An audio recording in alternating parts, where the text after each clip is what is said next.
Okay, let's step our game up here a little bit and look at a different type of example. This is what it'll look like on Math Excel if you're doing this homework assignment. Evaluate this function. So here is our function titled f. F has three operations. It squares, it multiplies by, well, four operations. It squares the input, it multiplies the input by 5, and then it subtracts 5 here. Okay? So when we say, what is f of 4? Well, 4 is in place of x. So wherever there was an x up here, we're going to put a 4, right? So we say f of 4 then would be, I'm putting a 4 where the x used to be here, and I'm putting a 4 where the x used to be here. Okay, and then we're simplifying. Follow the order of operations, right? Exponents first, and then we can multiply these because the terms are separate, and then we can subtract this 5 here, so we end up with 31, right? So with an input of 4, the output is 31, right? Let's look at part B. That's going to complicate things a little bit. For part B, if we plug in x plus 2, again, don't overthink it. There was an x here, here, and here. So I put a 4 here, here, and here to evaluate for 4. When x plus 2 is here, I'm putting x plus 2 in place of x. I'm putting an x plus 2 in place of x.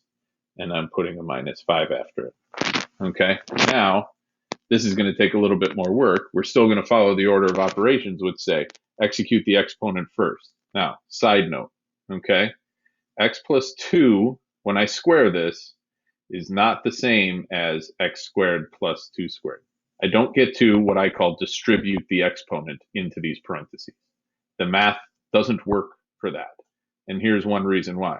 If this was 1 plus 2 squared, okay, what's 1 plus 2 quantity squared? Well, 1 plus 2 is 3, and 3 squared is equal to 9. I think we could all agree to that. We wouldn't say that this is 1 squared plus 2 squared.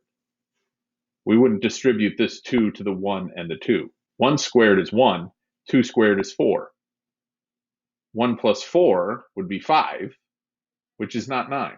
So we all agree this is correct, which I can only get by combining and then squaring. I can't get 9 by squaring both of these separately and then adding them. That's why we can't take this 2 and distribute it in here. The only thing we can do is expand that and distribute or FOIL, right? X times x is x squared. X times 2 is 2x. 2 times x is 2x. And 2 times 2 is 4. So we end up with x squared plus 4x plus 4 here. So this piece becomes x squared plus 4x plus 4, right? I went off to the margin for that. Now I'm going to distribute this 5 in here. It's a positive 5, so that's positive 5x plus 10. And I can subtract 5.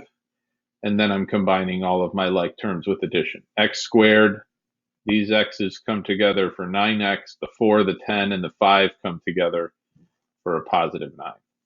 So my f of x plus 2 is equal to x squared plus 9x plus 9 in its simplified form. Okay. Last but not least, what does f of negative x look like? Again, you're gonna not like what I say if you didn't like it before. We take the negative x, we put it in parentheses, and we put it wherever the x used to be. Okay. So we get this statement. And then we use our order of operations. Negative x squared. Anytime we square something, just like we did up here, anytime we square something, we multiply it by itself. So what's a negative x times a negative x? Negative times a negative is positive. X times x is x squared. So we have x squared. Positive 5 times negative 1x is negative 5x. And a negative 5 or a minus 5 here. So we get our final answer. Follow your order of operations. Don't take shortcuts, okay? And simplify this all the way down to the end.